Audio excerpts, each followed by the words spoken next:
I hope you can feel us, and you're definitely about to hang out with us. Just do the things that make you feel good in life. Is it helpful? Is it hurtful? Or is it going to make people laugh? How would you identify yourself? Trusting yourself enough to put trust in strangers. It's a process, like everything else. So excited, everybody, for another episode of Human to Human. I am here with my amazing friend, Monique Coleman. You guys know her as an actress, you know her as a philanthropist, as a boss. But in addition to all of those things, I know her as an incredible human being, somebody that I feel like we vibed immediately. We met exactly a year ago. We did. Looked and I was like, we met a year ago and we connected so instantly. I don't know if it was the all white on white with white dresses on or what, but we were connected and we were so ready. So I'm so excited to jump into this conversation with you, and thank you for being here with me, love. Thank you. I'm actually going to turn my notifications off real quick. Same. I was thinking the same thing. I was like, y'all don't come over. Yeah, I'm going to do a do not disturb because we about to get it. Oh my gosh, I'm so happy to be here with you. You described it so beautifully. The way that we met was such an instant connection. Like it felt like, oh, hey girl, good to see you. I haven't seen you in this lifetime yet, but like, good to see you again. Like there was just this feeling of immediate sisterhood, immediate kinship. And purpose, like it felt like we were, those moments where you're standing in the airport and then you end up sitting next to the person that you were talking to, like in the line, that person ends up being next to you on the plane. It felt like that kind of energy, like we were meant to meet at that time. That's such a great way to look at it. I'm so excited because from that conversation, oh my God, you know what? And that's amazing because from that conversation too, I feel like every time we've gotten to see each other, whether it's an event or out in public or whatever, and we vibe, I feel like the thread of a lot of our conversations is like take up space. And so when I wanted to have a conversation with you for Human to Human, I was like, that's what I'm talking to her about. And then on top of that being something that you already advocate for, like, it just made so much sense. The last time we saw each other at Koshi's event, you were all about encouraging us to take up space, like the friend group that we had. And it was such an incredible moment. So I first would like to ask you, how do you define taking up space? Wow. Taking up space is allowing yourself to have what you need in a moment. Mm-hmm. It's allowing yourself to be fully seen and to live from what you desire instead of your crippling fears. Mm-hmm.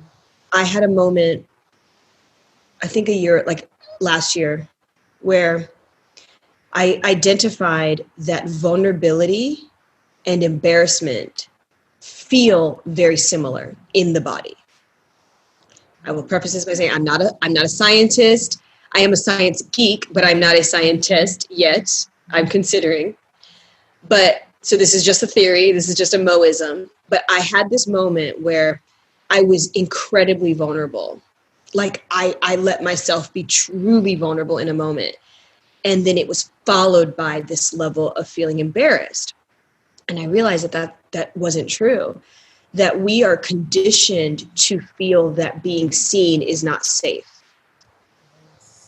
Because to be seen could be to be harmed. If I'm seen as beautiful, someone can want to take that from me. Yeah. If I'm seen as strong, someone's going to want to diminish me. Mm-hmm. If I'm seen as talented, someone's going to be jealous of me. Mm-hmm. If I'm seen as not caring, maybe people won't care about me. That ultimately, I don't know that we feel safe to be seen for fear of persecution, for fear of not surviving if we are seen as we truly are. And yet, when we don't allow ourselves to be seen, we can't attract that which is like us. So it's only in facing that fear of what happens if you see me and you don't like me? What happens if you see me and you don't love me? What happens if you leave me when you see me? I don't think most of us realize that A, we will be okay, and B, that it's actually the test. It's part of the contract that you made with God about your purpose, was that you would not let anything come up against it. And you can't fulfill your purpose. You cannot impact lives, namely your own, if you do not allow yourself to take up the space that you require every day. Deep breath, everyone. That is so incredibly important to a conversation like this, and also to truly be able to encourage and nourish ourselves through those moments of like, dang, okay, I was feeling that, because in my head, everyone just took a deep breath with me, because the safety of being seen, we're truly not taught that in the beginning. And at the end of the day, the people that we want to see us, they also are not taught, oh my gosh, I can just see my person without judgment. We're all taught that, wait, if they're being truly themselves, they must be this. And on the other hand, you're like, well, if I'm being truly myself, I must be this, which are both extremely not true. And for you to even talk through that moment of, you can't even fulfill who you are without taking up that space. What are those steps? Because the first step, as you said, and the space was made for you. So it's empty without you. There's no one who can fill that space. There's a lot of imposters, and most of us think that we have imposter syndrome. But in fact, we have get up and get off our throne syndrome, where we actually leave our post. It's not that we don't know who we are. We know exactly who we are, but we're trying to not be that. We want to be something else or someone else. But when we really understand our capacity, we recognize that, no, that big old chair is mine for a reason, because I have a lot of big decisions that I need to make, and I need a strong back and something to support me and to hold me and to ground me while I make these big decisions. I don't think that most of us have really allowed ourselves to think as big as we need to understand what space we require in order to even be able to take it up in the first place. Why do you think we don't think about it? I think a lot of us are told things about ourselves that we believe, about who and what we are and what we're capable of based on other people's limitations and other people's shortcomings or disappointments. And we didn't live in a world that supported it sincerely and genuinely, not from a like trying to be optimistic. I am a proud pessimist. My pessimism is so strong because it's like, no, I don't know. But if you want it to be, my optimism comes from my extreme pessimism. Like my extreme, like, I mean, maybe it will and maybe it won't. But it will if you make it happen. But if you do something, but maybe if you actually activate, then it will happen. But I don't have like a naturally, like people think of me that way. Like they would assume that I would be kumbaya. And I'd be like, oh my God, like I believe that everything is going to work out for the best interest of everyone. No, I don't believe that. I actually believe the opposite. I believe it's not going to work out for nobody. It's not going to work out for nobody. It's not going to work out for you. It's not going to work out for me. It's not going to work out for anybody unless I show up to my life. Like, unless you show up in your life, it's not going to work out. Like, don't just sit here thinking, oh, it's just going to work out. Like, oh my God. Like, yes, Jesus is walking alongside you. That moment where that footprints. I don't know, if anyone knows this reference, but there's this wonderful image in Christian imagery of this thing called footprints, and it's these two footprints walking alongside one another. And then there's this moment where life got really hard, and it was only one footprint, and the person that was walking was like, God, why did you abandon me in that moment? It's like, no, that was when I was carrying you. Mm-hmm. We are never abandoned. We are never, the space is always made for us. Mm-hmm. Mm-hmm. Where we are in our development, that's where we have to be cognizant of. We have to say, that seat in media and entertainment is already made for you. Mm-hmm. It was made when you were born. That legacy, that thing that we are creating, it's already done. Our job is simply to remove the distractions, to disbelieve the lies, unlearn the things that kept us small. Yes. And be brave enough to be seen in process. Ooh. That is what it is. You're talking. I believe we don't want to be seen in our process. I don't want you to see me get up. I want you to see me standing up. I don't want you to see me. This is for the Black girls. You know, to walk from the bowl at the salon to the thing. Go there. You're like, please don't let anyone see me walk. I don't want to make the walk from the bowl to where she gonna pull my hair out. Because I am all for self-esteem. I am all for being natural. I told you I have not put on makeup till today. It's been a minute. Thank you for the opportunity. But when I say that, like, I never lack esteem as much as I do in that moment when I walk from the bowl to the chair where she gonna pick my hair out, and I'm just like, Lord, I feel like that's how we approach our lives. We're like, Lord, please don't let them see me when I doubt. Please don't let them see me when I lose. Please don't let them see me when I feel like nothing, when I feel small, when I feel like a failure. Don't let them see me like that. And I think the reason why we do that is because we know that's not who we are. But if we would let people see us there, if we would let people see us in any state that we are truly in, not only are we like Marianne Williamson's quote, our deepest fear is not that we are inadequate, our deepest fear is that we are powerful beyond measure. It is our light and not our darkness that most frightens us. Your playing small does not serve the world. Who are you to be fabulous, wonderful, amazing? Who are you not to be? And the end of it is that as you allow your light to shine, you unconsciously give other people permission to do the same.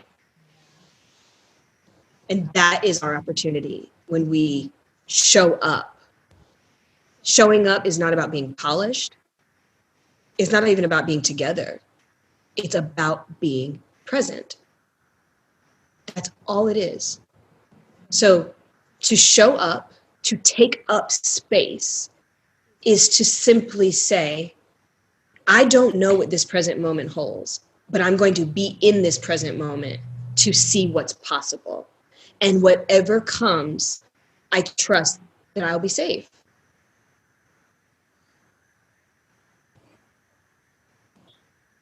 Yeah. Wow.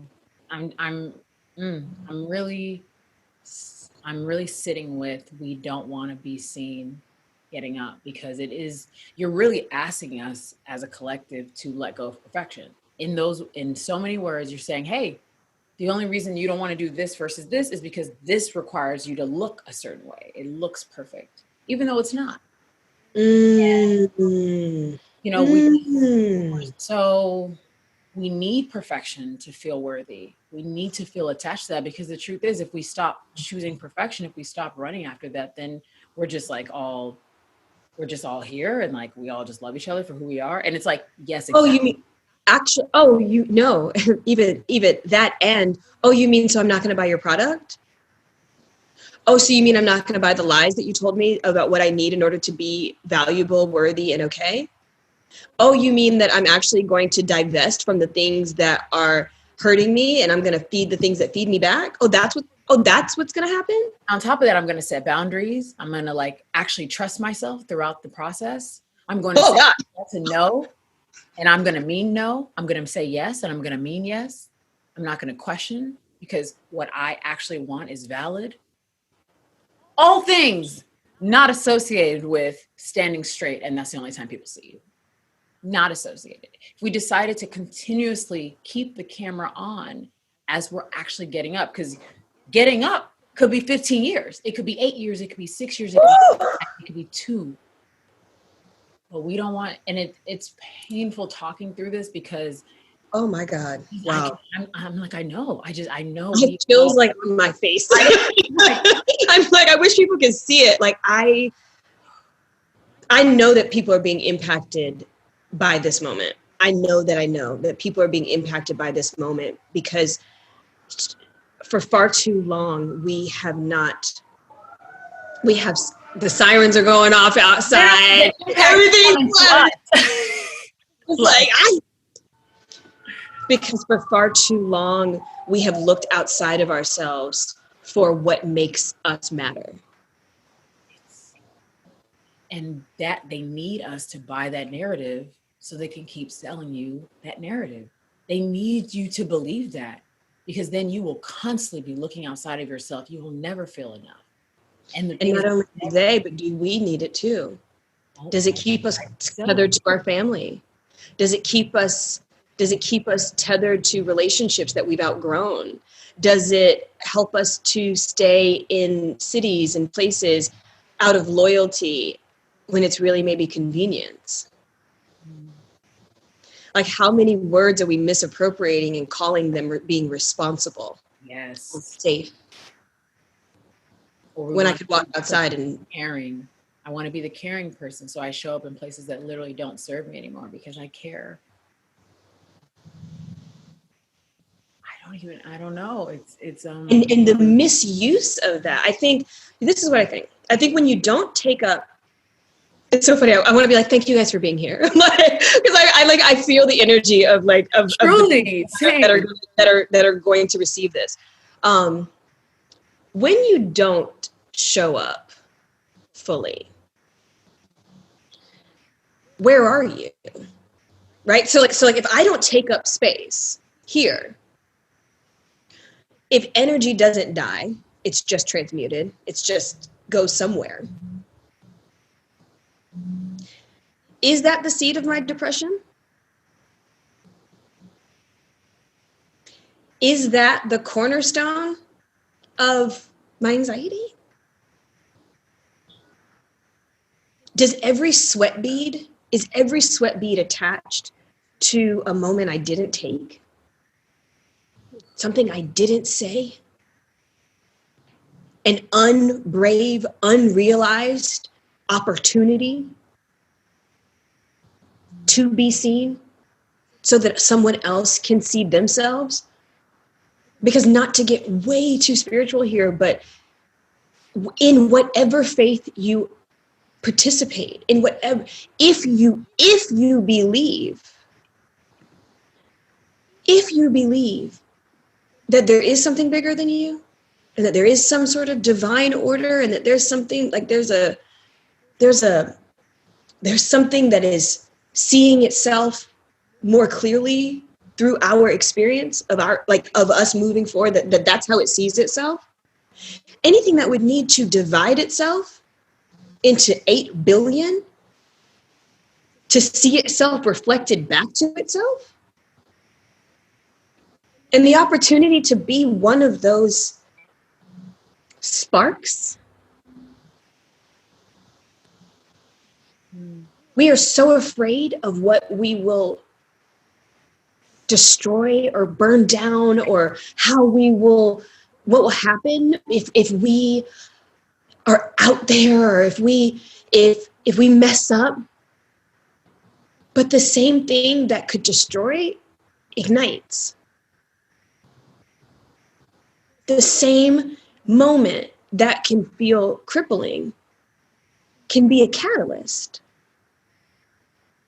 Often is.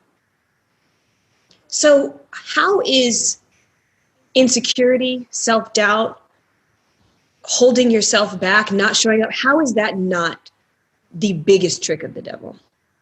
And I don't even say that word. Like, that actually slipped out. I don't even say that word because I don't even believe that in that way. Mm-hmm. Mm-hmm.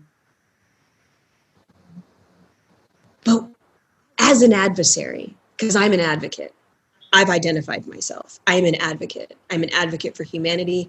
I'm an advocate for young people. I'm an advocate for the underserved. I'm an advocate for people who need a voice. If I were an adversary, where would I attack you? What would be more crippling than not having the resources? What would be more crippling than not having the intellect or the talent? The only thing that would be more crippling than any of those things is not having the will and the belief to take up space. Because for as long as I believe that that 5-year-old is not my ancestor and I don't listen, for as long as I don't recognize these moments as being divine appointments, for as long as I don't see my friendships as assignments, for as long as I am passive about what I do today and who I do it with and how much time goes on and what's going on, for as long as maybe as long as I do that, all of the divinity and every person who's attached to my legacy is still standing in line. But the minute you say, I have this idea of this thing that I'm going to do, and you don't follow it with an excuse as to why you're not going to do it, someone just got a little closer to their dream because of the space that you took up.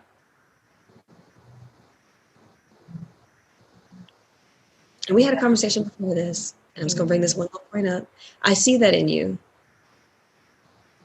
And I'm just going to say it so that everybody else who's watching this moment, can see that they see that in you too. That you're taking up space in this way. You no longer asking yourself who you are to do whatever. And I know people are watching, feeling the same way, asking themselves, who am I? Who am I to speak up? Who am I to have a platform? Who am I? Who am I? I don't know. Who are you? Please tell us. You're welcome. It's your space. Take it, claim it, define it, own it, and then give it to someone else. And keep doing that.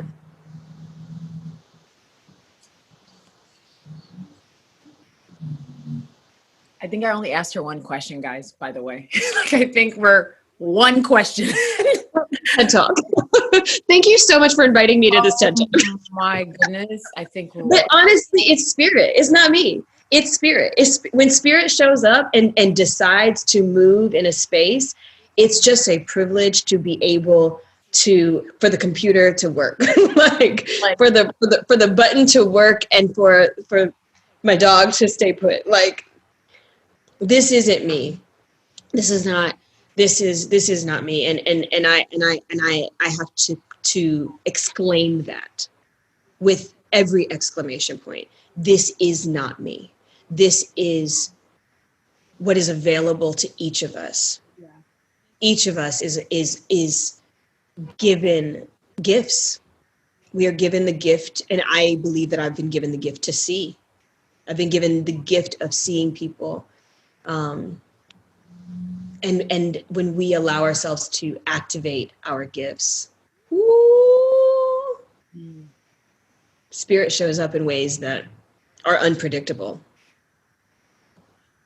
First of all, thank you so much, because we did have a call before this and you truly poured into me in a way that changed the framework of the interview, but almost also not really. It just kind of did a swirl right back to the same spot, because the connection we had was already there, but you just were like, hey, I'm going to take us for a quick ride and then we're going to go back to the middle, and that's what it is. And it is very, it's so interesting to realize and remember that the moments that we truly decide to be ourselves and we truly stop asking those questions of, not necessarily stop asking who I am, but start declaring who you are. You start showing up, because for you to even recognize this show as something that you're like, girl, this is you taking up space, and me taking months to get here. Months to be like, is it worth it? Do people care? Everything's too much anyway. I'm going to take a step back. I know I've been doing it, but nobody cares. Like that was really something I was dealing with and battling with for weeks. And it was very painful. And I'm grateful for friends and for people and for family who were like, by the way, we see you. Hello, what you're doing is necessary. You've got to do it. And then I look at myself like, this isn't really about me doing anything. It's about what's necessary for the people in line. And when you start looking at it like that, ooh, God, you know what I'm saying? And it's just like, so for everybody, well, it feels everywhere because this is also the trick. They're not going to show up right away. They're all going to show up late. Ooh. It's like when you're waiting for your birthday party. Everybody's going to show up late to see if we leave. God is giving us a chance to say, how much is it really worth? For you, it was a couple weeks. Could it be somebody's years? Could you put in years? Could you put in decades? Somebody's listening right now who feels like they're too old. You're not too old. Right. You're not too old. You're right on time. You're seasoned. You don't take a dish out of the oven before it is fully cooked. You just don't do that. And some dishes, you can't even check on them. You will ruin them. You cannot open that oven. You will ruin the dish if you open it. Stop opening our stuff prematurely and stop looking at it and saying it's not working just because you can't see it. You don't see the seed every day. You don't watch the seed. The seed doesn't grow because you watch it. The seed grows because it's a seed. That is its function. It's a seed. It's going to grow. There are going to be circumstances. There will be weather. There will be conditions. Those conditions will impact how much and when and how. But those are just conditions. The seed is a seed and the ground is the ground. If that seed is meant to come out of that ground, it will.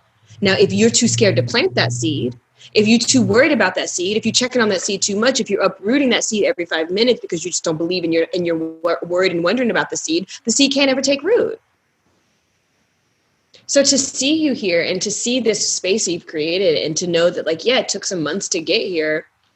Amazing. That's so amazing that it didn't take years.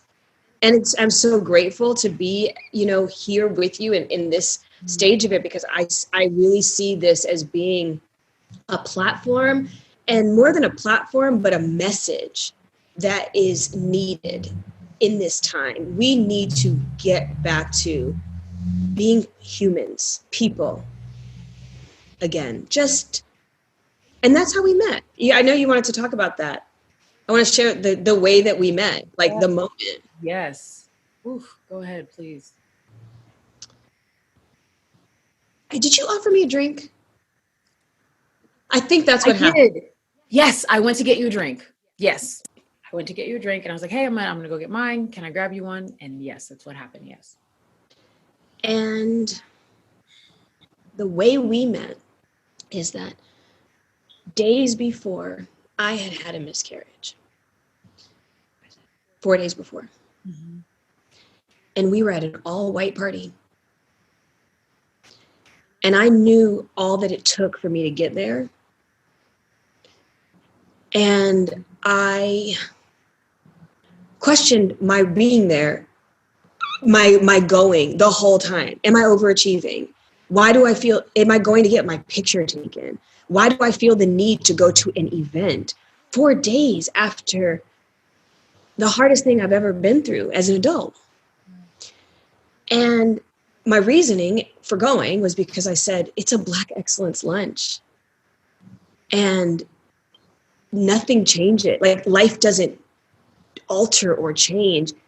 Go, leave if you need to, be what you need to be, do. And that moment was a trigger because I forgot that I wasn't pregnant.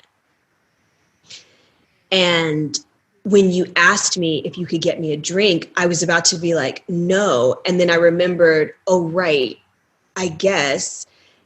And then I didn't know who I was or how I felt. And I blurted it and I said it. Yeah. And that was how we connected. I just said it out loud. I said, hey, just so you know, this moment isn't about you. It's not, you didn't do anything. I feel like I'm being weird right now, but I actually just had a miscarriage a couple of days ago. And I don't know if I want to drink. I don't know how to feel right now or how to be. And I'm not putting that on you. Like, you need to deal with that. But I just want to let you know that I'm kind of struggling. I'm kind of struggling with that question in this moment. And thank you for letting me share that with you. I'm here by myself, and I don't know how to feel right now. Yeah, I don't know if you remember, but as we were talking about being willing to be seen, you didn't know me. I could have been a different type of person. I don't believe that your spirit would have let you say that out loud if I was. So honestly, that's probably not really true. But in general, you weren't sure. Yeah. And so I don't know if you remember seconds after saying that, did that moment of vulnerability and embarrassment come up again? Was there a moment of fear? What was happening for you? I felt so safe, and I felt so honored to be able to model for anybody going through anything that it was okay. And I was so grateful, because in an earlier stage of my life, I had a tendency to be overly vulnerable as a way to not be vulnerable at all. Breaking that down, sharing so much of myself with people that they don't get to see the real parts. Giving to strangers what I should be giving to my family and my closest friends. Receiving from a career things that I'm desiring from people. Mistaking opportunities for family, friendship, and love. So that was a very profound moment, because it wasn't any of those things. It was just the actual truth. And it felt so good to realize that there was a time in my life where I would leak, because I was so needy for love, so needy for attention, so needy for belonging, so needy, but I wasn't able to share my needs with anybody in my life. I didn't know how to vocalize my needs. So I'm incredibly needy, but I can't vocalize them to the people that could give them to me, or they're saying that they don't want to give them to me, and I don't have the strength to walk away or to set a boundary and go, well, if you can't give that to me, then I can't be with you. So I would just be with them, but try to get it everywhere else. And so there's another version where I wouldn't have processed my life. I would have shown up because I believed that I needed to. I would have shown up like this.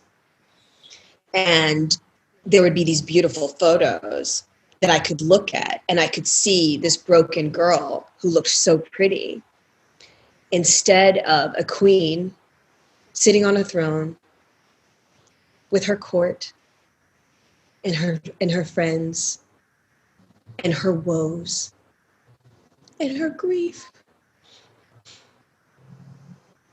Because that is strength. Yeah.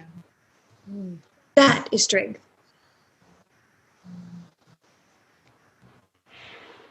Thank you for sharing that. I think about that moment and everything you felt, I felt. And on top of that, one thing I learned is just how important it is to listen. Because again, you were sharing a very vulnerable moment in your life. And I think as people receiving a vulnerable moment from somebody, they have a tendency of, oh, here's the answer, or do this, or let me help you offer something, because I feel you only needed an ear. You only needed an ear. You only needed a safe space. And we have got to be seen without anything other than that. And the more we can connect on that level, on a human to human level, so deep, as strangers that we were on that day, that's when we know the consciousness is changing, that we're going back to the beginning.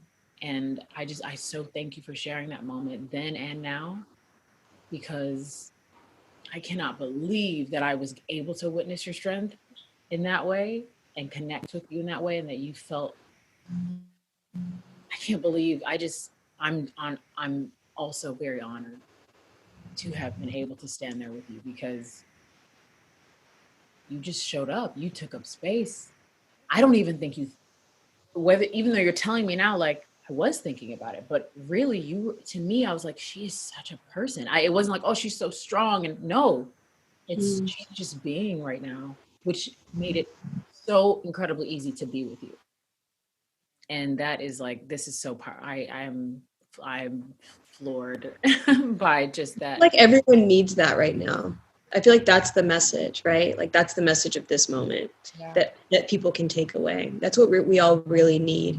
We need to know that the things that we need are coming, that the people that deserve us will see us and know us, that for every time you were too loud, maybe someone else was too soft. For every time you maybe took up too much space or thought that you were too much, you were just enough. It really feels like that is what we're doing here. We're saying, we're advocating, and we're fighting for our joy and for more moments like that. To say, yeah, Wednesday night was the hardest night of my life, but that doesn't mean that Sunday can't be the funnest. Wow, I don't know if you remember leaving the brunch, going home, maybe talking to family or friends. How were you feeling? I felt so empowered as a woman, I would say, in a way, honestly. I had no idea what was going to come after that. I actually ended up doing a photo shoot the next day where I repurposed a shoot that I had already had. And it's funny, it's on my Instagram page. No one knows that it's all about this. I had a sexy, sassy photo shoot I was going to do, because I was like, I'm old. And I was like, this is 38. Like, that was going to be, like, that was my photo shoot. Or 39. Oh, my God. Yeah, I was going to do my, like, this is 39. Like, I'm hot and body, like, photo shoot. Right. This happened. And I didn't know I was pregnant when I decided to do the photo shoot in the first place. So I was just like, body. And then I decided to repurpose the shoot, because this whole experience was basically teaching me, how do we navigate? I don't know how many people are aware of this statistic, but 1 in 4 women that becomes pregnant loses the child. Like, 1 in 4 women suffers from infant loss or infertility. It's huge. So realizing that, like, wait, 1 in 4 people go through this, 1 in 4. So that means that in that room that we were in, although that was my experience of this week, it was someone's experience the week before, and it was going to be someone's experience the week after. It just is what it is. Like, when the more rooms we're in with women, the more we realize, and men and people, just wait a minute, families are all grieving all the time. Yes. So this pandemic is actually the veil being lifted. It's not something that has happened to us. This has happened for us, and it was always happening. There was always this level of fragility going on. We were always this vulnerable, and we were always this susceptible. We just were not aware. That awareness doesn't change the reality of that being the case. It's just now that it's revealed. And so for people that are watching and listening, I want us to all just remember that there's a duality going on in life in every moment. And for every loss, there's a gain. For every gain, there is a loss. And that does not have to be a sacrificial, scary way to go about life. It's just realizing that for God to take something so big, for God to bring something so big and take something so big, there's no way that he wasn't going to leave something bigger in its place.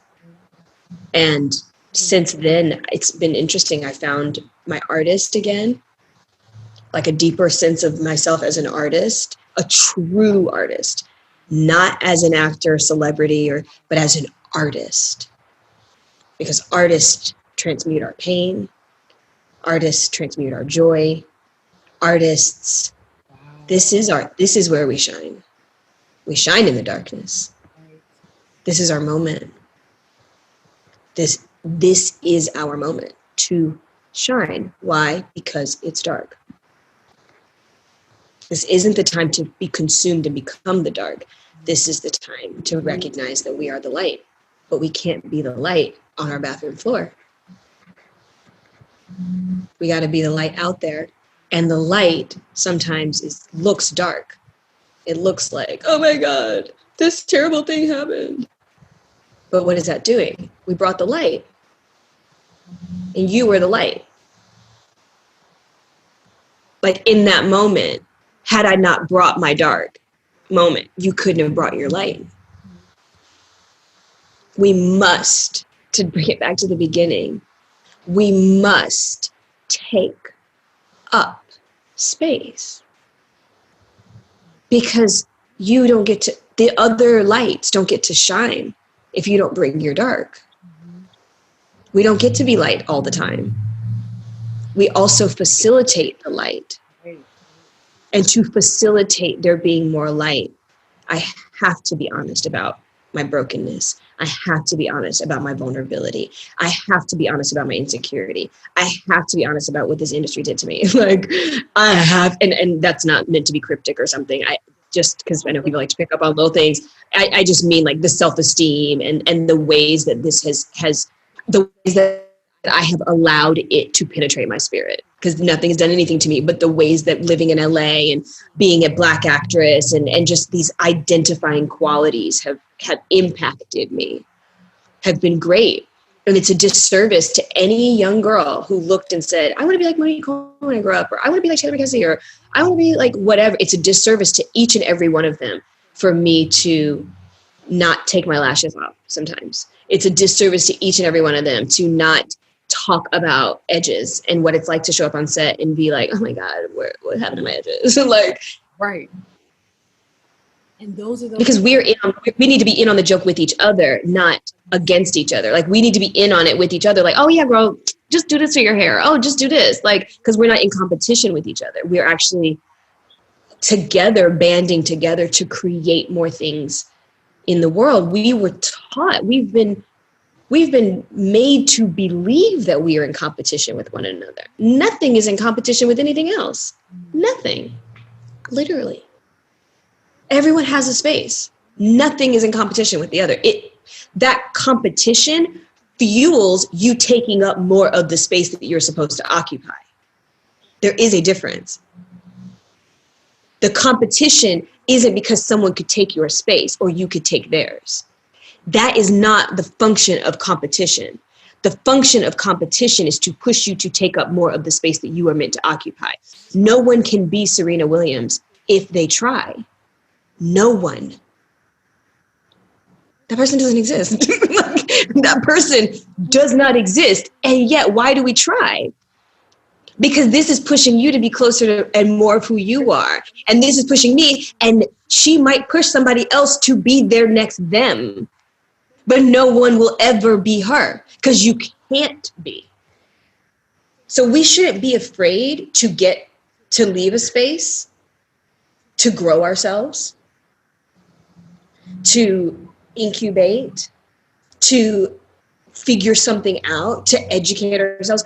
We should never be afraid to leave a space.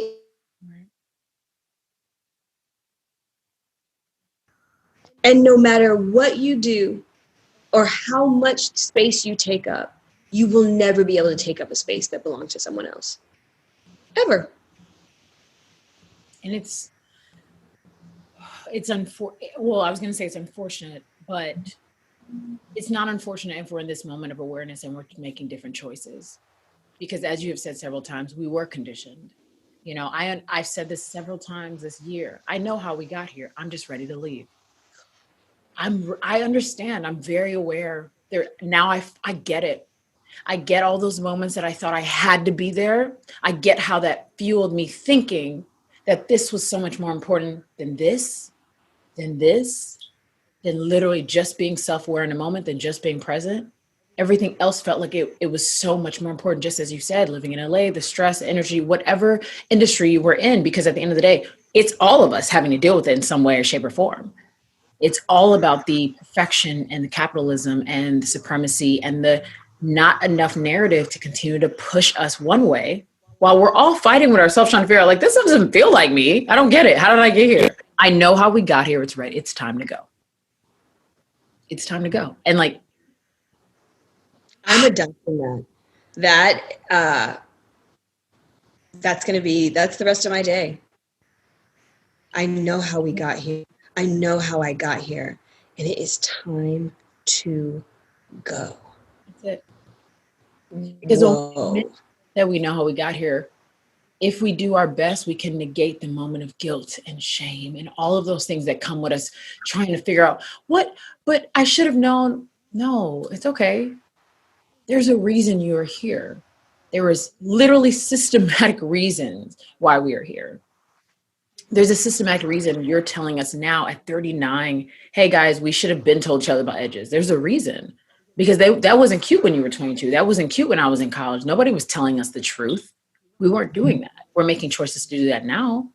Maybe some people were, I'm not sure, but I wasn't hearing it often. And how much of your genius are we missing out on it? What Erykah Badu flashed into my mind, because one of the most profound moments of my young adulthood was her at the block party taking her wig off, and I gasped. Like, I was like, oh my God, because A, I didn't know that it wasn't her hair. B, that was like a hope for the world. C, that was like the most liberating thing I'd ever seen. Like, I was like, oh my God, why did that ever need to be a secret? Like, I'm so grateful that she's taking us on her journey of her hair. Like, she's doing these micro braids down to the floor and whatever. The secrets are supposed to be passed on. This is griot. This is what we're supposed to do. We may not have a tree that we can sit under, but this is our tree today. This is our tree. This Zoom call is our tree, and we are sitting under it and we are talking, because that's what we're supposed to do. We're supposed to pass down the stories of how we continue to thrive here. That is it. How do we thrive here? We love one another. How do we thrive here? Well, we need to have businesses. Yeah, but those businesses can't take away from other people and be more important than what the business is meant to serve. right. Ooh. Ooh. How you gonna be a grocery store and there's still people that no food? You know what I'm saying? How you gonna be housing and people don't have houses? I'm just like, let's just be clear. Those are rooms. Those are people. Rooms need to be filled. Another version of I know how we got here is time to leave. Stop. Ma'ams. Ma'ams and sirs. Ma'ams and sirs. When did we start trading paper for people? What? Repeat that. Slow. Repeat. When did we start trading paper? Paper.